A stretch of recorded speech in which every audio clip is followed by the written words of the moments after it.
Bienvenido a mi perspectiva científica sobre temas de salud mental. Si este video te pareció interesante o útil, dale me gusta y suscríbete al canal. Hola, este es el Dr. Todd Grande. La pregunta de hoy pregunta si puedo analizar los factores de salud mental y personalidad que pueden estar en juego con Eric Harris y Dylan Klebold. Estos son los dos asaltantes que perpetraron la masacre de Columbine en 1999. Recordatorio: no estoy diagnosticando a nadie en este video, solo especulo sobre lo que podría estar pasando en una situación similar. Entonces, analizaré la línea de tiempo de la masacre de Columbine, los factores de salud mental y personalidad que pueden estar involucrados, y el motivo. Entonces, ¿cuál fue el motivo de Eric y Dylan? Comenzando con la línea de tiempo, vamos al 20 de abril de 1999 en Littleton, Colorado, Escuela Secundaria Columbine. Eric Harris y Dylan Klebold, estudiantes de último año, se prepararon para un ataque. Las 11:10 am. Ambos llegan por separado y estacionan en distintos lugares. Mientras Harris camina hacia la escuela, se encuentra con un estudiante y le dice que se vaya porque le agrada. Cerca de las 11:15 am, entran a la cafetería cargando bolsas de lona llenas de explosivos. Tienen un temporizador programado para detonar a las 11:17 de la mañana. Eligieron esta hora porque creían que eso llevaría a un número máximo de víctimas. Luego salen a sus autos y aguardan. A las 11:19 de la mañana, un dispositivo explosivo de diversión detona en un campo a unas 3 millas al suroeste de la escuela secundaria, lo que provoca que un ciudadano llame a la policía. Esto se hizo para distraer a la policía. Poco después, los testigos vieron a Eric y Dylan en los escalones exteriores del oeste y escucharon a uno de ellos decir «vaya, vaya».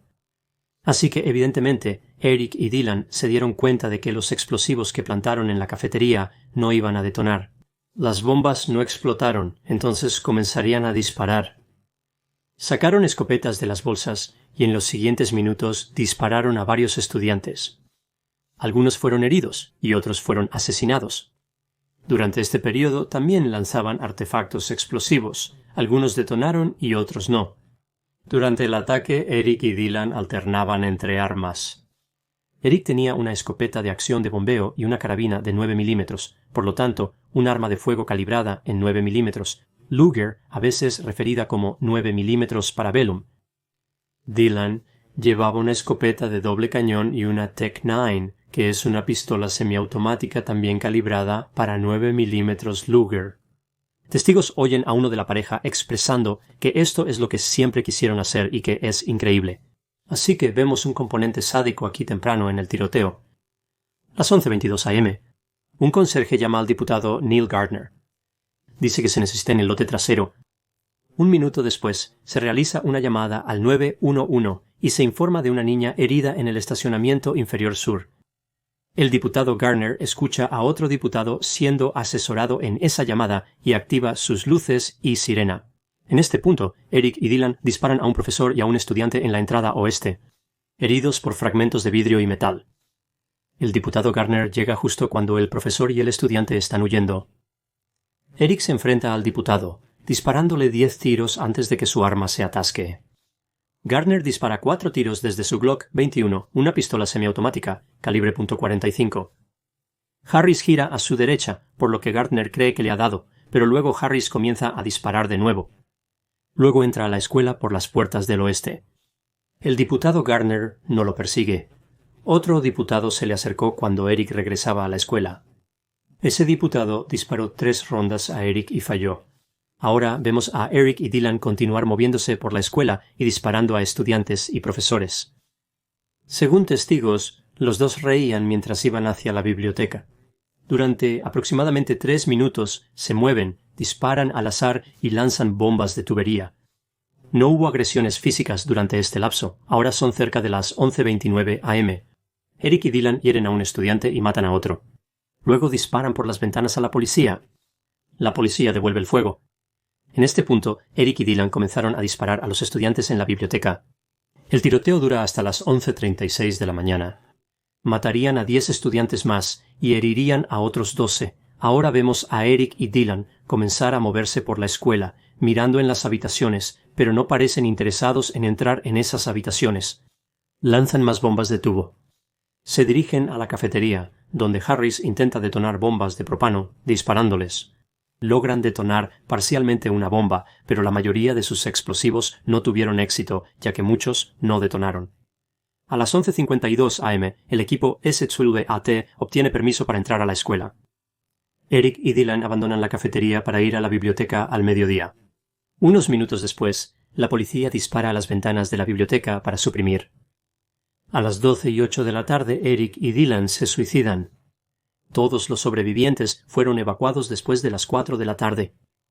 13 personas murieron, 12 estudiantes y un profesor, y 24 resultaron heridas. Así que, antes de pasar a la importancia cultural, antes de llegar a los factores de salud mental y personalidad, creo que esto da algo de contexto sobre el impacto de este tiroteo. Este fue el tiroteo en rampa escolar más mortífero de la historia en ese momento. Fue la segunda noticia más cubierta de los 90s. El caso de O.J. Simpson ocupó el primer lugar. Estos dos sabían sobre los medios de comunicación. Eric tenía un sitio web donde hablaba sobre a quién odiaba y los actos de vandalismo que había cometido. Una pareja se grabó a sí mismos simulando ser sicarios contratados por un matón para matar a un atleta en una película. Y luego están, por supuesto, las llamadas cintas de sótano que hicieron. Hablaron de una revolución en la que se vengarían de los estudiantes que acosaban a otros estudiantes. Ahora pasamos a los factores de salud mental y personalidad. El plan de Eric y Dylan era matar a 500 estudiantes. Escribieron mucho en el tiempo previo al ataque. Vemos muchas indicaciones en estos escritos sobre su salud mental. Curiosamente, los dos no consumieron sustancias ilícitas. Eric estaba tomando un antidepresivo que le recetaron, llamado Luvox. Provenían de un hogar intacto, sin historial de trauma. Aparentemente comprendían las consecuencias de sus actos. Llevaron a cabo esta acción debido a ese impacto, sabían lo destructivos que iban a ser, y eso es lo que querían. Ahora, específicamente con Eric Harris, se le describió como brillante, sensible, podía ser agradable. Algunos lo consideraban atractivo. Solía comportarse en clase, no destacaba como alborotador allí, conoció a Dylan en 7º grado. Eric fue descrito como deprimido, autoconsciente, por lo que era consciente de cómo los demás lo veían, y un individuo que quería reconocimiento. Después de que fue arrestado por robar electrónicos de una camioneta en 1998, fue diagnosticado con trastorno obsesivo-compulsivo y comenzó con medicación psicotrópica. Ahora, el Federal Bureau of Investigation ha dicho que Eric era un psicópata fuera de control, y hay evidencia que respalda esto. Vemos que los padres de una novia intermitente se quejaron en 1997 y 1998 sobre Eric y Dylan, pero parecían enfatizar un poco más el comportamiento de Eric. Dijeron que él realizaba discursos violentos en Internet y amenazaba con volar edificios con bombas de tubo. La policía completó una declaración jurada para una orden de registro. La policía nunca llevó eso a un juez. Esta información se mantuvo oculta hasta 2 años después del ataque, demostrando que las fuerzas del orden aquí en esta área eran capaces de guardar secretos, lo que me hace preguntarme cuántas otras personas eran capaces de guardar secretos en esta situación. Por ejemplo, Eric elaboró una lista de personal docente y administrativo de la escuela a quienes quería dañar. En la lista estaban los hombres que lo insultaban y las mujeres que lo habían rechazado. Declaró que le encantaría matar a todos los habitantes de Denver, Colorado. Fue descrito como malvado, oscuro, raro, negativo. Se consideraba a sí mismo esquizofrénico, claramente sin entender lo que implica ese trastorno. Se describió como víctima, pero también era perpetrador. Era un buen estudiante, pero se volvía enojado y hostil cuando no estaba en la escuela. Expresó que estaba lleno de odio y disfrutaba serlo. Eric engañó a muchas personas. Tomemos el ejemplo del padre de Eric, Wayne. Wayne contestaba el teléfono y un dueño de una tienda de armas le informaba que la munición solicitada estaba lista para recoger. Wayne le dijo al dueño de la tienda de armas que no había pedido munición y colgó. No hizo ninguna pregunta sobre quién había pedido la munición. Muchas veces Eric es descrito como un genio criminal, pero no siempre fue cuidadoso. Habló abiertamente sobre su deseo de volar la escuela y llevó una bomba de tubo al trabajo para mostrársela a sus compañeros de trabajo. En realidad, había muchas señales de advertencia de que Eric era peligroso. Tenía una obsesión con los explosivos, y este era un tema frecuente en sus conversaciones con otros estudiantes. También estaba obsesionado con las mujeres y el rechazo de ellas hacia él. Tenía una serie de fantasías sexuales de las que escribía, y muchas de ellas involucraban violencia y dominación.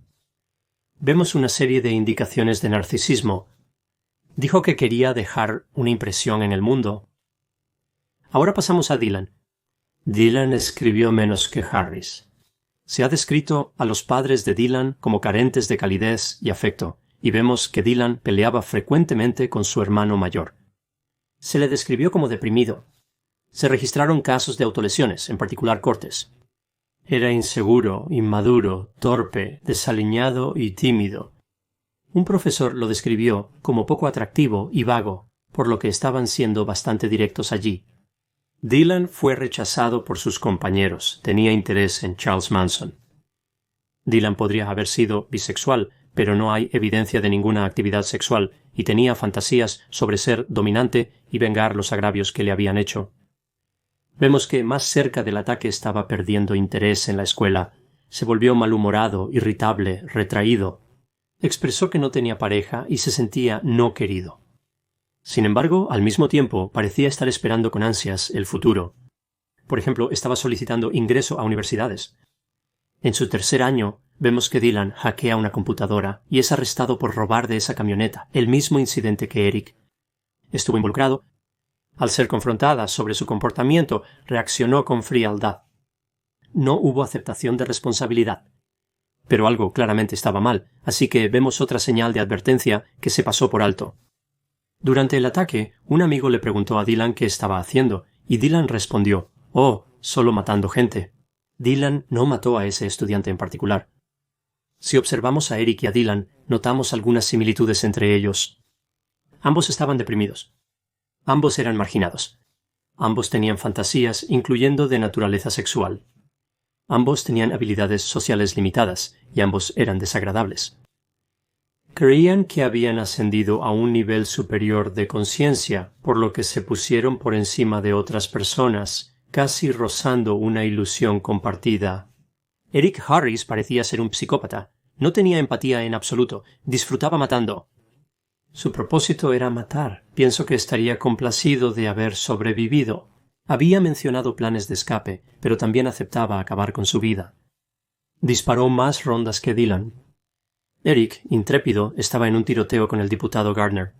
Eric nunca estuvo en un tiroteo antes, pero parecía mantener las cosas bajo control. En ese combate, disparó al diputado en 2 ocasiones. Así que incluso con su arma atascada, despejó la acción, cargó una ronda y continuó disparando. Nuevamente parece bastante sereno, considerando la estresante y novedosa situación en la que se encuentra. Vemos una serie de características narcisistas grandiosas con Eric. En términos de Dylan Klebold, vemos que también estaba deprimido. Su misión era terminar con su dolor.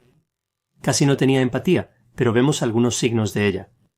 Estaba confundido acerca de quién era. Parece tener una serie de rasgos narcisistas vulnerables. Entonces, en términos de la relación entre la salud mental y el comportamiento de Eric, vemos una alineación con el trastorno de personalidad antisocial y el trastorno de personalidad narcisista. También es posible que tuviera trastorno obsesivo-compulsivo.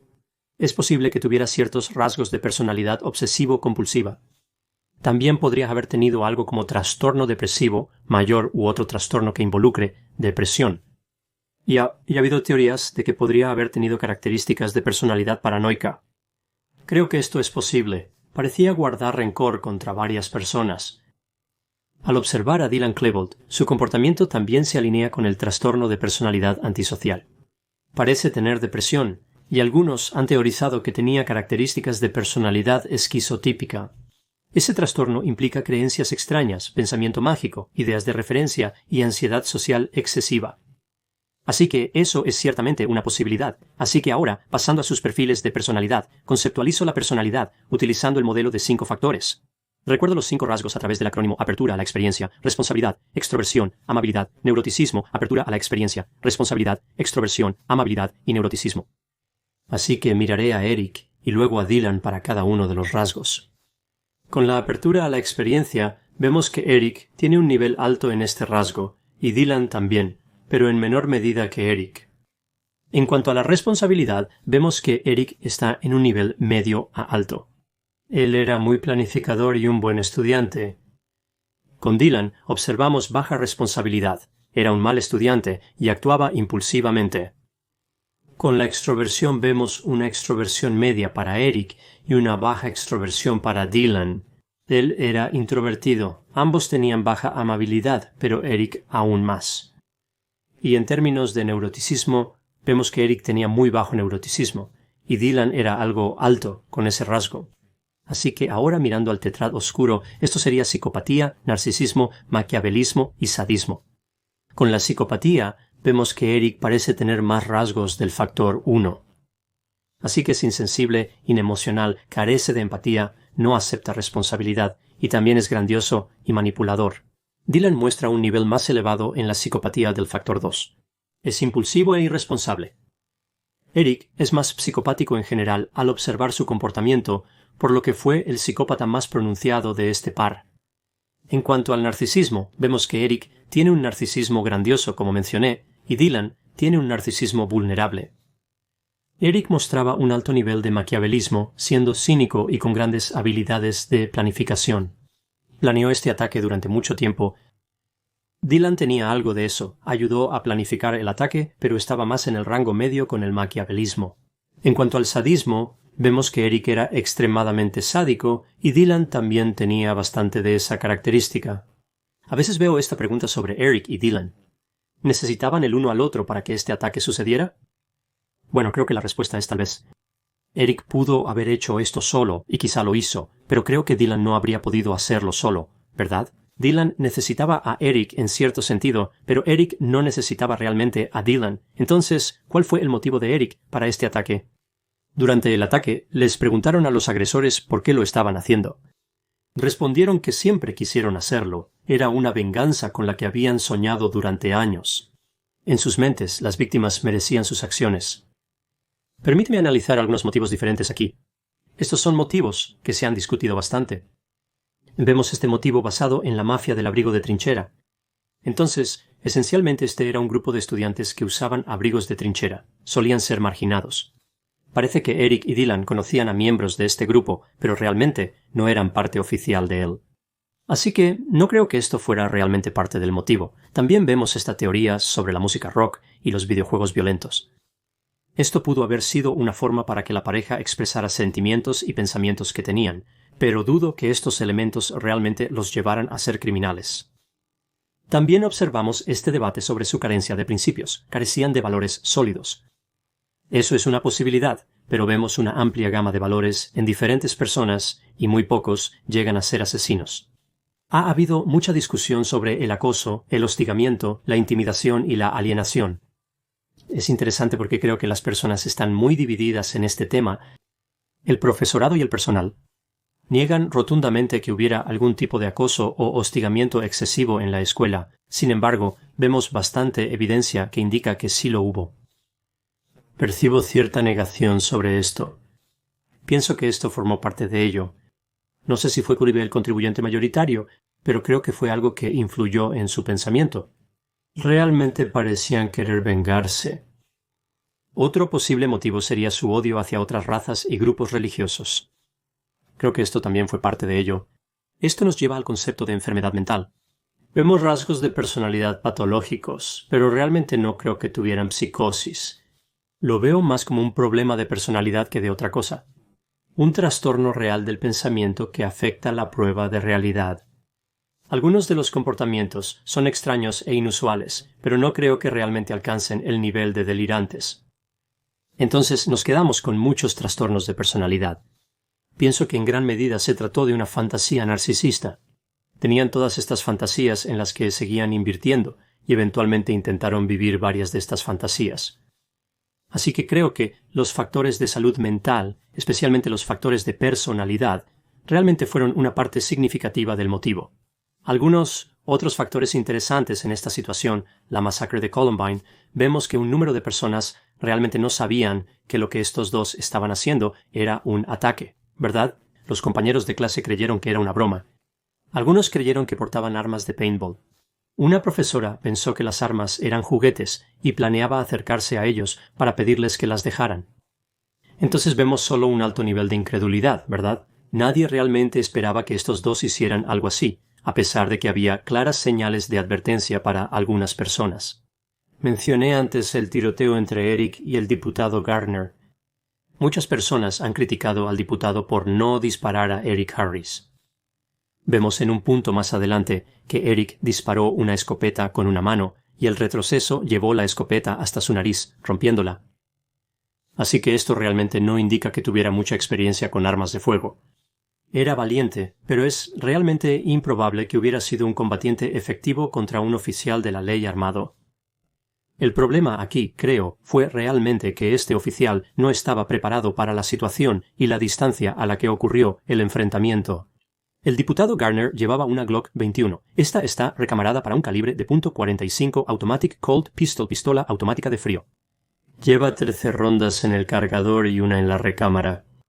Supongamos que el diputado Garner tenía una bala en la recámara cuando su arma estaba enfundada, y que tenía 2 cargadores más. Así que aquí vemos que tenía un total de 40 rondas.